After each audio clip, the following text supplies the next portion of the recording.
Have you ever looked back at your childhood and felt that there was something extraordinary about it? Something beyond the ordinary play and laughter? Perhaps it was the way you marveled at the stars, how you felt like you didn't quite belong, or how your imagination seemed boundless. These moments weren't just fleeting quirks of youth, they were signs, divine whispers, calling you toward a greater purpose. Today, let's explore 5 profound signs from your childhood that prove you were chosen by something greater, something sacred. Would you like me to refine this further or continue with the rest of the speech? As a child, you may have felt a deep and unexplainable sense of wonder about the world around you. This wasn't just curiosity, it was something far more profound. There were moments when you would look at the sky, perhaps at the stars scattered across the velvet darkness, and feel an inexplicable pull, as though you were part of something vast and eternal. It might have been a fascination with the tiniest details, a butterfly's delicate wings, the intricate pattern of a leaf, or the rhythmic crash of waves on the shore. These weren't ordinary experiences. They were glimpses into the profound interconnectedness of all things, a recognition, however faint, of the divine mystery woven into existence. This sense of wonder didn't come from nowhere. It was a part of you as natural as your breath, as essential as your heartbeat. While other children may have brushed past the ordinary miracles of life, you lingered. You asked questions that couldn't easily be answered. Why does the sky change color? Where do the stars go during the day? What keeps the moon hanging in the sky? These weren't just the musings of an inquisitive child, they were the stirrings of a soul aware of its connection to the infinite. Even in the simplest moments you found beauty. A puddle wasn't just water on the ground, it was a portal reflecting the sky and the trees. A pebble in your hand wasn't merely a stone, it was a story of time, shaped by the earth, polished by rivers. These moments of awe were signs of a divine spark within you, a reminder that you were not here by accident. You were chosen to see the world differently, to feel its pulse, to recognize its sacred rhythm. Think about how this wonder made you feel. It wasn't just about curiosity, it was about connection. You felt alive in a way that words couldn't capture. In those moments, you weren't separate from the world, you were a part of it, an essential thread in the grand tapestry of existence. This awareness wasn't something you learned, it was something you knew deep within, as though it had been placed there by a hand unseen, a voice unheard. As you grew, the world may have tried to dampen this wonder, to box it in with rules, logic, and explanations. You were told that the stars were just burning gases, that a butterfly was just an insect, that the ocean was just water. But deep down, you knew there was more. You felt it in your bones, in the quiet spaces of your mind, in the moments when the world seemed to pause, and all you could do was marvel. This wonder was your first teacher, your first connection to the divine. It was a reminder that life itself is a miracle, that even the smallest details are filled with meaning. When you felt this wonder, you were tapping into something greater than yourself. You were opening a door to a deeper understanding, a truth that cannot be measured or quantified, only felt and lived. Even now, as you look back, you can still feel echoes of that wonder. It calls to you, urging you to remember that childlike awe, to reconnect with the sacred beauty of life. That sense of wonder wasn't a fleeting phase, it was a sign, a beacon, pointing you toward your purpose. It was proof that you were chosen, not in the sense of superiority or separation, but in the sense of belonging to something infinite and eternal.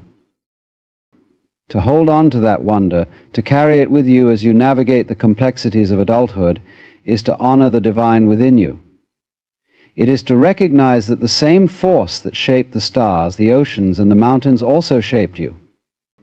And just as the stars shine without question, as the ocean moves without hesitation, so too are you meant to shine and move in harmony with the divine plan. That wonder was never just a childhood gift, it was a lifelong reminder of who you truly are. As a child, there may have been moments when you felt different, like you didn't quite belong.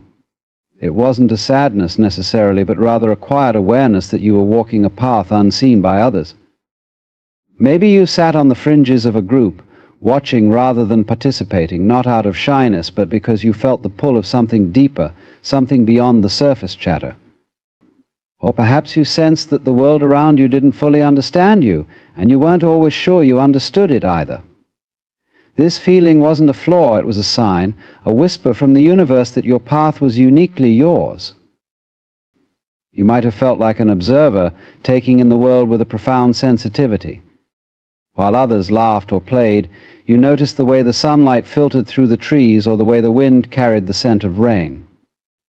The way you felt connected to these subtle moments, yet disconnected from the busyness of the world, was evidence that your spirit resonated at a different frequency. It was as though you were attuned to a melody that others couldn't hear, a song playing just beneath the surface of everyday life. This feeling of not belonging wasn't loneliness, it was preparation. You were being guided, shaped, and molded for something that required you to see the world differently. If you had fit perfectly into every situation, you might have lost that unique perspective, that ability to stand apart and see the world as it truly is. It's often the ones who feel out of place who are most attuned to the spaces in between the gaps where the divine can be found. Perhaps there were times when you asked questions that seemed too big for your age, questions that made adults pause. Why are we here? What's the meaning of all this? These questions weren't born out of rebellion or restlessness. They came from a deep knowing that life was more than what was visible on the surface. And when the answers you received didn't satisfy you, it wasn't because you were difficult or ungrateful. It was because your soul knew there was more, and it was unwilling to settle for anything less than truth. You might have found solace in solitude, where the world's expectations fell away and you could simply be. In those quiet moments there was a sense of peace, a connection to something greater than yourself. Maybe you felt it while sitting under a tree, watching clouds drift by, or lying awake at night listening to the stillness. These weren't moments of isolation but of communion with the divine. In those times you weren't alone, you were with the infinite. As you grew older, this sense of not belonging may have felt heavier. The world likes to categorize, to fit people into neat boxes, and you might have felt like you didn't fit anywhere. But that resistance, that inability to conform, was a gift. It was a reminder that you were meant to carve your own path, to follow the guidance within rather than the expectations of the world. Looking back, you can see that this feeling wasn't something to be fixed or solved. It was a sign of your sacred journey, a journey that required you to stand apart so you could see clearly. It was an invitation to trust in the divine plan, even when it felt uncertain or uncomfortable. Now, as you reflect on those childhood moments of not belonging, you can begin to see them for what they truly were, a calling. They were the universe's way of setting you apart, not to make you feel small or excluded, but to prepare you for something extraordinary. To feel like you didn't belong wasn't a rejection, it was an affirmation that you were chosen to bring something unique into the world. You were never meant to blend in, you were meant to shine, to walk a path that only you could walk, guided by the divine spark within you. As a child, you had a mind that seemed to hold entire worlds within it. Your imagination wasn't just an escape, it was a gateway. You could transform an ordinary day into a grand adventure, a simple room into a kingdom, and a stick into a sword. You saw possibilities where others saw limits. This boundless creativity wasn't random or fleeting, it was evidence of the divine spark within you, the same creative force that brought the universe into existence. It was as though the infinite had placed a piece of itself inside you, urging you to dream, to create, and to explore beyond the ordinary. There were moments when you lost track of time, fully immersed in your imaginary worlds. These weren't just idle fantasies, they were sacred spaces where your spirit could roam free, unencumbered by the rules and restrictions of the material world. In these moments you were closer to the divine than you realized. You were tapping into the limitless potential of your soul, accessing a wellspring of inspiration that connected you to something far greater than yourself. Your imagination wasn't just about play, it was a tool for understanding and experiencing the world in ways others might overlook. While some saw a cloud as a passing shadow in the sky, you saw a dragon, a ship, or a doorway to another realm. While others read stories and stopped at the words on the page, you stepped into those stories, living them, feeling them, and expanding them in your mind. This ability to see beyond the surface was a gift, a sign that you were in tune with the deeper layers of reality. Perhaps you were drawn to creating, whether through art, writing, music, or simply building things with your hands. This wasn't just about making something, it was about expressing the divine energy within you. Every story you wrote, every picture you drew, every structure you built was a reflection of the infinite possibilities you carried inside. These acts of creation were a way of aligning yourself with the divine creator, echoing the sacred act of bringing something new into being. Sometimes this vivid imagination may have set you apart from others. Maybe you were told to come back to reality, or that you were too dreamy. But the truth is, your imagination wasn't a distraction, it was your connection to a higher reality, a realm of infinite potential where all things are possible. It was a reminder that the world we see is only one layer of existence, and that beneath it lies a vast and limitless field of possibilities. You may have used your imagination to find solutions to problems, to make sense of difficult situations, or to comfort yourself during challenging times. This wasn't just a coping mechanism, it was a sign of resilience and wisdom far beyond your years. It showed that you were guided by something deeper, something that allowed you to see beyond your immediate circumstances and tap into the divine truth that all things are temporary and all challenges can be transformed. Even now, as you reflect on your childhood, you can see that your imagination wasn't just a phase or a trait, it was a calling. It was the universe's way of reminding you of your divine heritage, of your ability to co-create with the infinite.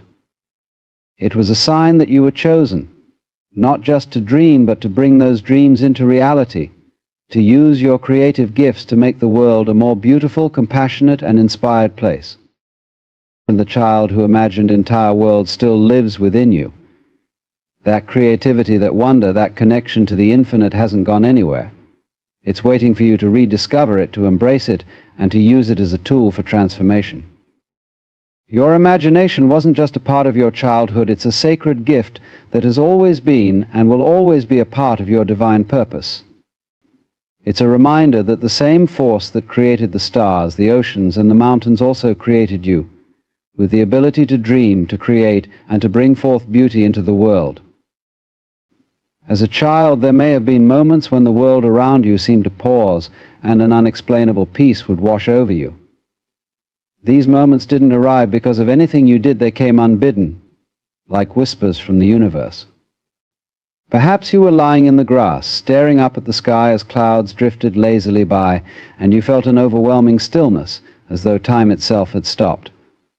Or maybe it was the quiet hum of the night, with stars twinkling above, that filled you with a sense of profound calm. These experiences weren't random, they were sacred. They were the universe reaching out, reminding you of your connection to something infinite. These moments of peace were different from happiness or excitement. They didn't depend on external events or circumstances. They emerged from within, as though some ancient part of you recognized the beauty and perfection of the present moment. It was in these moments that you felt whole, as if every worry, every fear, every question simply melted away. This wasn't a fleeting feeling, it was a glimpse into the eternal, a reminder that beneath all the noise and chaos of life, there exists a deep and abiding stillness. You might not have understood it at the time, but these moments were gifts. They were the universe's way of showing you that peace isn't something you have to chase, it's something that resides within you. It's always there, waiting for you to notice it. As a child, you were naturally attuned to this truth because you hadn't yet been burdened by the complexities and distractions of the adult world. You were open, present, and receptive, able to feel the divine rhythm of life without effort. These moments of peace often came in simple, everyday experiences. Sitting by a stream and listening to the water flow, feeling the warmth of the sun on your skin, or watching leaves dance in the wind. In those moments, you weren't thinking about the past or the future, you were fully immersed in the now. This presence wasn't something you had to work for, it was a natural state of being, a reflection of the divine essence within you. Sometimes these moments might have felt profound in their quietness, as if the entire universe were speaking to you in silence. You didn't need words or explanations, you simply knew, deep in your soul, that you were a part of something vast and sacred. This knowing wasn't something you could articulate, but it filled you with a sense of comfort and belonging. As you grew older, the demands of life may have pulled you away from this natural state of peace. The world, with all its noise and busyness, may have made it harder to find those still moments. But that peace never left you. It's still there, just beneath the surface, waiting for you to return to it. Those childhood moments of tranquility were a reminder that this peace is always accessible, that it's a part of who you are. Reflecting on those moments now, you can see them for what they truly were: a connection to the divine. They were signs that you were chosen to carry this peace within you, to remember it and share it with the world. The universe wasn't just showing you peace, it was entrusting you with it, asking you to keep it alive in a world that often forgets how to be still. Even in the midst of life's chaos, you can return to that stillness. You can find it in a quiet breath, in the beauty of nature, or in a simple moment of gratitude. That peace you felt as a child wasn't a fleeting experience, it was a revelation, a reminder that the same force that holds the stars in the sky and the earth in its orbit also holds you. It's a sign that you are not separate from the divine, but an integral part of it. Those childhood moments of unexplainable peace weren't just memories, they were a calling. They were proof that you were chosen, not to live a life of constant striving and struggle, but to embody the stillness and serenity that come from knowing you are a part of something greater. They were an invitation to carry that peace forward, to live it, to share it, and to let it guide you back to the divine essence that has always been within you. As a child, there were moments when you felt an unspoken awareness of something greater, a sense of the interconnectedness of all things. It wasn't something you learned or were told, it was something you simply felt. An instinctive knowing that everything in the world was connected by an invisible thread. You may not have had the words to explain it, but it was there, deep within you, like a quiet truth waiting to be discovered. This awareness wasn't a coincidence, it was a sign, a reflection of the divine essence within you, and proof that your life was intertwined with a higher purpose. Perhaps you noticed it in the way nature seemed to move in harmony.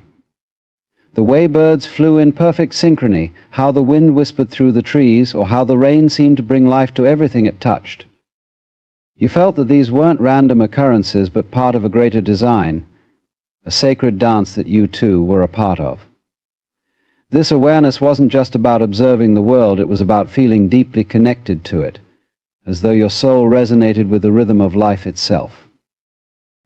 There may have been moments when this awareness manifested as empathy. You could feel the emotions of others, not just understand them, but truly feel them as if they were your own. When a friend was sad, it wasn't just their sadness, it became yours. When someone was joyful, their happiness seemed to light you up from within. This sensitivity wasn't a weakness, it was a gift. It was your spirit recognizing that we are all part of the same whole, that what happens to one affects us all. This awareness might also have shown up in your capacity for wonder and awe. Looking at a sunset, a flower, or even a simple ant carrying its load, you felt a deep reverence. You understood, without needing to be told, that these moments and creatures were not separate from you, but part of the same divine creation. It was as though your soul could see the invisible threads connecting all things, reminding you that everything in existence is sacred. As you grew, you may have found yourself drawn to big questions about life and existence. Why are we here? What is the purpose of it? All these weren't idle musings, they were the stirrings of a soul deeply aware of the interconnected nature of all things. You weren't just looking for answers, you were seeking to understand your place within the grand tapestry of life. This search for meaning was another sign of your connection to the divine, proof that you were chosen to explore the mysteries of existence in a way that few others do. Sometimes this awareness might have felt overwhelming. Feeling so deeply connected to the world meant that its beauty could bring you immense joy, but its pain could also weigh heavily on you. You might have felt the suffering of others as if it were your own, and the injustices of the world may have seemed unbearable at times. But even this was a sign of your divine calling. To feel deeply is to be alive, and to be alive is to be part of the infinite web of existence.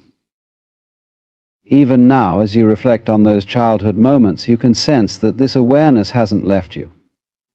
It may have been buried under the noise and busyness of life, but it's still there, waiting for you to reconnect with it. This sense of interconnectedness wasn't just a passing phase, it was a reminder of who you truly are, a part of something infinite, eternal and divine. This awareness was never about separating you from others or elevating you above them. It was about showing you that you are not alone, that you are part of a greater whole. It was a call to live in harmony with the world, to honor the sacred connections that bind us all together. To recognize this interconnectedness is to step into your divine purpose, to understand that your actions, your choices, and your very being ripple out into the world in ways you may never fully see. Those childhood moments of awareness were not accidents. They were signs, whispers from the universe reminding you of your place in the grand design. They were proof that you were chosen to carry this awareness forward, to live a life guided by compassion, connection, and a deep reverence for all that is. And in honoring this sacred truth, you honor the divine essence within yourself and within everything around you. You see, there comes a peculiar moment in every soul's life when the noise of the world begins to sound like static, meaningless chatter, a kind of spiritual interference. And it is precisely here, in the hollow hush of solitude, that the chosen are born, not through effort or ambition, but by awakening. You do not become chosen by force. You remember that you were chosen all along. Most people, some 80% if we must quantify it, cling desperately to the illusion of togetherness, of the crowd, of approval. They are trained to follow the script, work, worry, consume, repeat. But the chosen, they wander into solitude like monks entering a silent temple. And in that silence something extraordinary happens. A kind of divine alchemy begins. In solitude they do not wither. They ignite. They begin to develop powers that are not of the world but of the soul, powers so subtle, so profound, that others can sense them but not quite name them. These are not tricks or talents, they are transformations. Supernatural, not because they are unnatural, but because they come from beyond the ego's noisy world. 1. The first power the chosen develop in solitude is the ability to see through illusion, what some might call spiritual discernment, but it's more than that. It's the realization that the world, as it is commonly perceived, is not solid, not fixed, not entirely real in the way we've been told. You begin to see the masks people wear, not just on their faces, but on their identities, their ambitions, their fears. In the silence of solitude, the chosen no longer chase appearances. They perceive essence. They notice the subtle energies behind words, the hollowness behind smiles, the anxiety hidden beneath laughter. This is not cynicism, it's clarity. It is not judging the world as wrong, but seeing it for what it is, a stage, a dance of shadows, and a test of perception. And this seeing, it changes everything. You no longer respond to life the way you once did. When someone insults you, you feel the pain behind their voice. When someone boasts, you see the trembling ego beneath the surface. This is why the chosen seem unbothered, even untouchable. They are not detached in arrogance, they are simply no longer fooled. They do not get caught in the web of other people's illusions, because they have stared into the mirror of their own. This power is born only in solitude, when the distractions are stripped away. For most, silence is unbearable. They need the noise to drown out the echo of the eternal. But the chosen sit in silence long enough to begin hearing something else. The sound beneath the sound. The eternal rhythm, the cosmic whisper, the truth that has always been there, waiting patiently for attention. And once heard, it cannot be unheard. Once seen, the illusion cannot hold them again. With this power, life becomes less reactive, more poetic. You stop trying to fix others because you understand they are still dreaming. You do not shout at the sleeping for not waking. You simply become a light, a presence, an invitation. That is the difference between force and grace. The chosen are graceful not because they have practiced etiquette, but because they have become deeply aware of the invisible currents guiding human behavior. They have seen the roots, so they are no longer distracted by the leaves. In a world addicted to surfaces, this power is dangerous, because the moment you stop being deceived, you stop being controlled. The advertisements no longer seduce you. The opinions of others lose their grip. You are no longer hooked by praise or afraid of criticism. You are, in the deepest sense, free. And it is precisely this freedom that unsettles the world. The chosen, in solitude, become untethered from the illusion, and in doing so, they carry a quiet power that radiates far beyond words. This power cannot be taught in schools, nor inherited, nor borrowed. It must be discovered alone, in the stillness, in the wilderness, in that sacred place where you finally realize that what most call reality is only the first veil. The second supernatural power the chosen develop in solitude is mastery over their internal state, what might be called emotional sovereignty. It is the ability to remain calm in the center of chaos, unmoved by the storms that rage around them. This does not mean the chosen become cold or indifferent. On the contrary, they feel deeply, but they are no longer ruled by those feelings. They do not resist emotions, nor do they become possessed by them. Instead, they observe, they allow, and in that allowance they transcend. Most people are prisoners of their emotions, reacting without awareness, tossed about by moods and triggers like leaves in the wind. They live at the mercy of what happens to them. But the chosen, through solitude, begin to realize something profound, that emotions are not directives, they are data, signals, invitations to awareness, and with that realization comes liberation. When anger arises, they don't lash out. When sadness visits, they don't drown in it. They watch, listen, understand. They allow the emotion to pass through them without letting it define them. This ability creates an inner spaciousness that is rare and radiant. You can feel it when you're near them. It's as if nothing can shake them from their center. This power is not stoicism in the modern, performative sense. It is not about suppressing emotion, nor pretending to be unaffected. Rather, it's about creating an inner sanctuary where all feelings can be held without fear.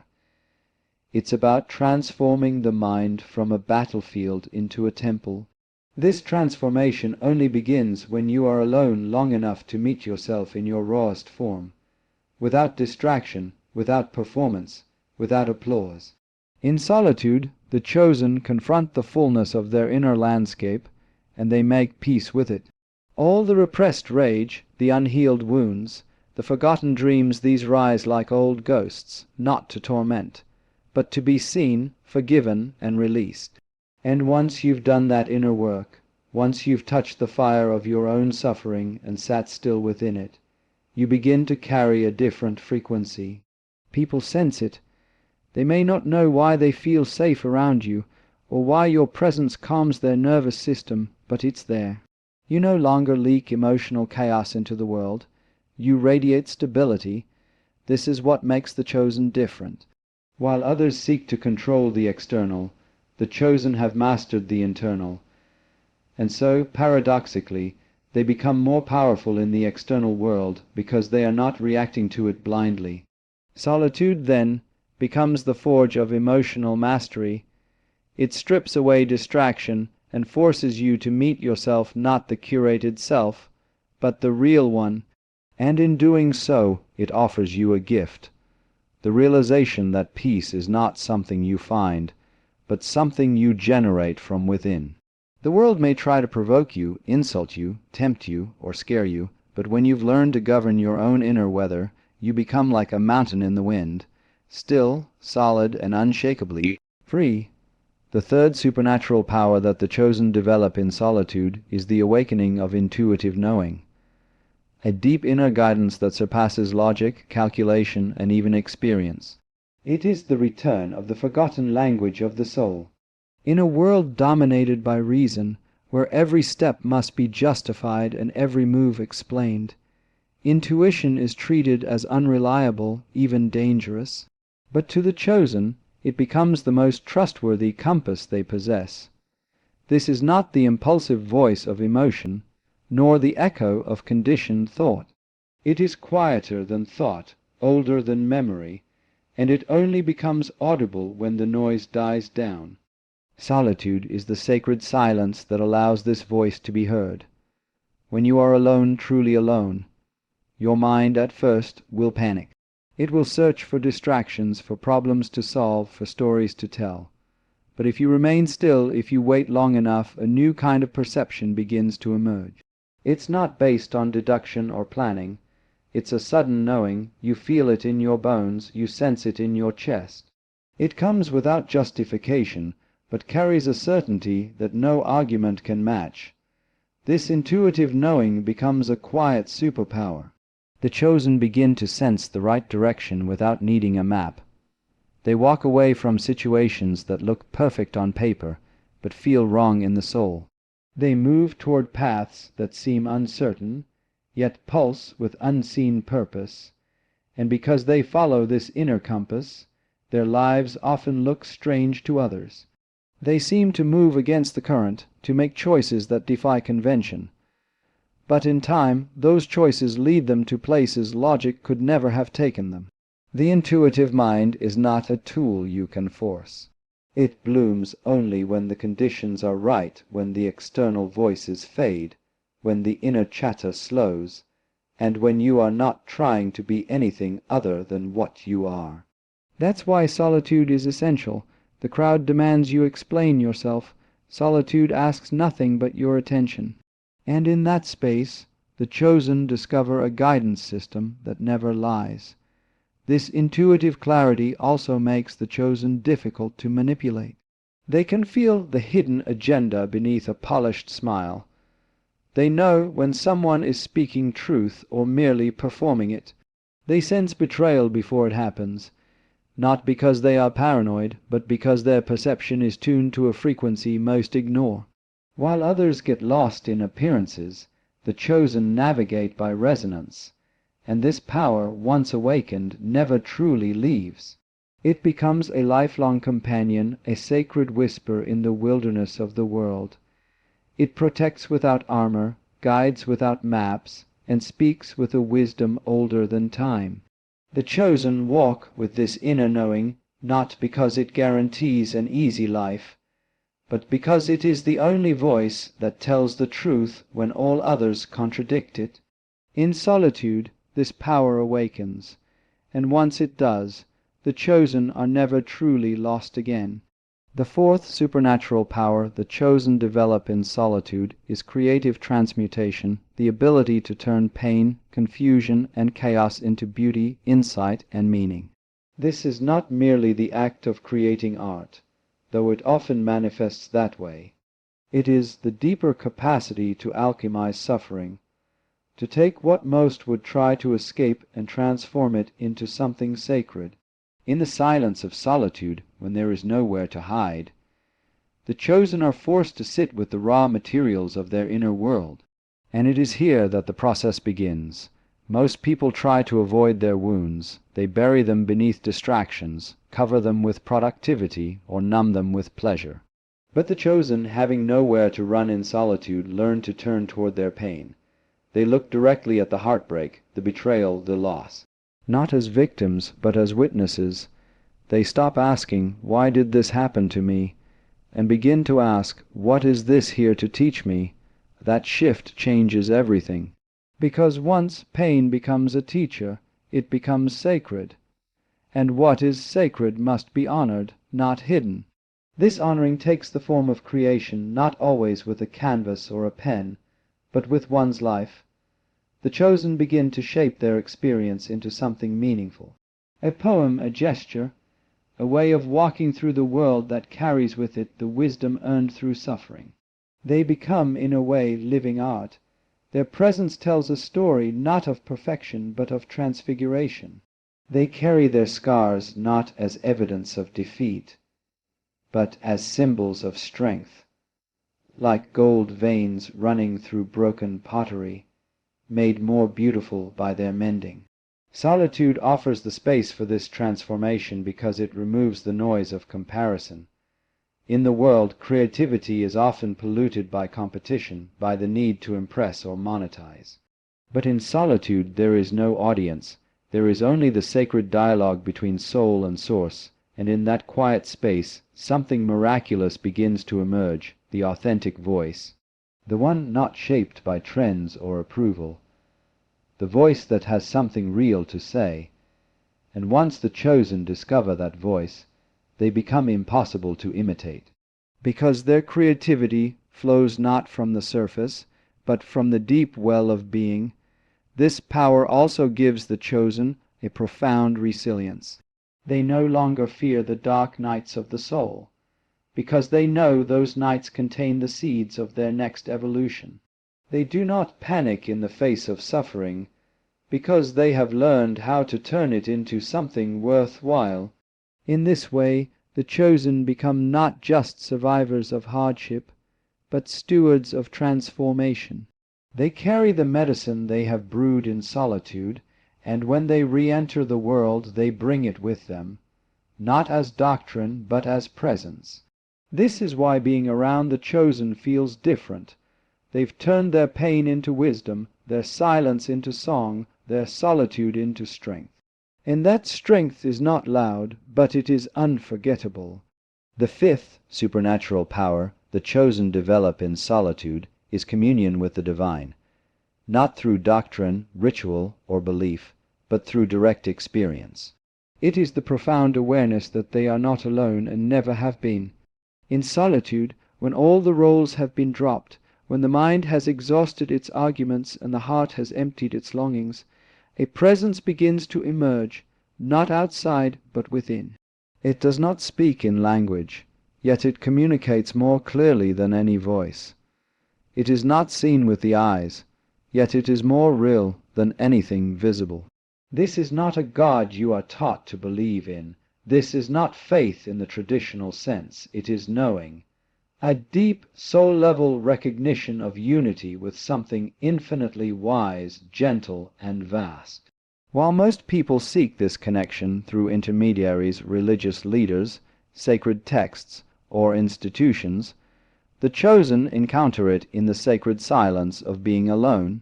They do not arrive at it through formulas or commandments, but through surrender. Not the kind of surrender that implies defeat, but the surrender that means letting go of everything false, all identities, all fears, all striving. And in that emptiness they become full of something ancient, something eternal, something loving beyond comprehension. This experience changes them permanently. It doesn't make them better than others, but it makes them different. They stop fearing death, not because they have conquered it, but because they have touched something beyond it. They begin to walk through life with a softness and a steadiness that others can feel. Their ego no longer sits at the center of the story. They become vessels, instruments of something higher. Their actions, their words, even their silences begin to carry a resonance of that divine connection. This is not about being holy in the traditional sense.